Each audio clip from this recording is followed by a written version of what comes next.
Well, the time has come. Nintendo has embraced VR once again with the upcoming Nintendo Labo Virtual Reality Kit. Just looking at this thing makes my eyes hurt. Now, sure, it's bound to be better than the retina-scarring red graphics we got with the Virtual Boy back in the day, but by today's standards, I can't really imagine the Switch tablet offering a comfortable VR experience.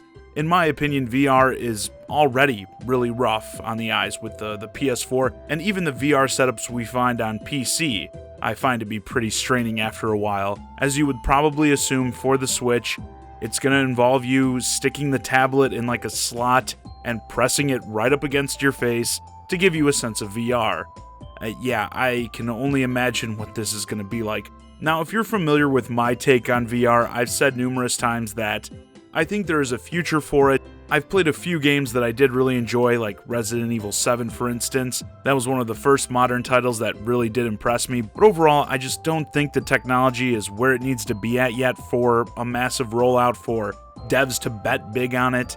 And even though I can't say I'd have much faith in the Switch tablet as a VR screen, as just another one of these Labo sets, I don't really see that being much of an issue either. You know, Nintendo like betting big on VR. This is probably the most important thing I'm gonna say during this video. I've seen a few people kind of making more out of this than it really should be, like this is some huge story, oh, Nintendo is gonna start going hard on VR games now. I don't see that at all here. I don't think most people do.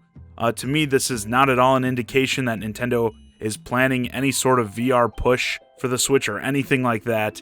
I think this is just a way they felt they could bring some attention to the Labo brand.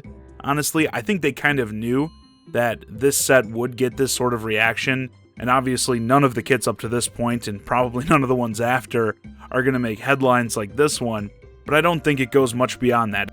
It's probably going to be some fun little side thing for kids to get some simple VR exposure, but no, I don't think like Metroid Prime 4 is going to be a VR game or anything like that. I think you're all safe from that sort of stuff. But let's not get all hung up on that. Let's look at what we're actually dealing with here and what sort of things we might want to see come out of this. Looking at the official website, it appears there are going to be a few ways to purchase these sets, either individually or as a big bundle. I will say one element that Switch VR will have working for it over pretty much all other modern forms of VR will be the simplicity and ease of use. For much of the incarnations of VR we see today, you're dealing with all these wires everywhere, you know, coming off the headset into receiver boxes, into the system or your PC, then into the display and back and forth. If you have the Vive, you got those sensors you got to put around the room.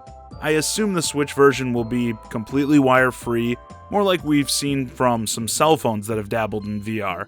At least that way, you don't have this huge mess to deal with. I know that's one of my biggest problems, you know, having to set up and break down all this crap every time you want to play for like 20 minutes. I'm sure parents will love that aspect. While we don't have anything to go off of in terms of games, the sets themselves seem fairly explanatory. The VR headset would allow for pretty much any type of VR game, but the blaster that comes with that would probably focus on shooting. The elephant and camera set likely focused on photography and looking around the environment. The bird and wind pedal probably will have something to do with flying or, you know, other forms of traversal. Of all these, there is one that, for as awful as I think it would be using a Switch as the display, that does have my attention if I just let my imagination run wild. And it's probably the same for many of you. The camera. As many have said right when this was announced, give us a Pokemon Snap game. Even if it is just a basic, kind of cheap feeling Labo game, I think many would still be interested. Pokemon is huge right now. We've got the Sword and Shield games on the way, Detective Pikachu is set to release in theaters soon, and I think with a Labo's focus on appealing to children, something in the vein of Pokemon Snap would not only be great for that target audience, I mean, you got one of the biggest IPs around, but it could also entice people like me who have been hard on both Labo and VR via nostalgia. I mean, nostalgia is always a hell of a drug, and revisiting Pokemon Snap, again, even if it is kind of weak, could get me to jump on board, at least make me more intrigued in this VR Labo stuff. And as far as the eye strain goes, I see the camera set as also probably being the easiest. on your eyeballs, as the screen wouldn't need to be like pressed right up against your face. You know, you could hold it out a bit. And while we are shooting for the stars, you know, going all out here, when I see a camera as a gaming peripheral, you know what franchise I've got to bring up.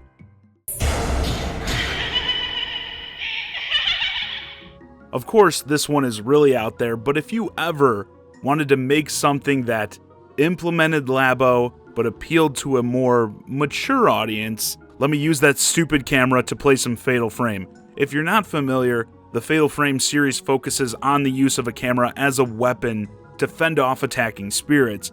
This exact setup was already pretty much done with Maiden of Blackwater on the Wii U, where you just use the gamepad as the camera. So in terms of concept, certainly not far-fetched. The only obstacle here is the actual likelihood, which is pretty much zero, that we'd ever see something like this.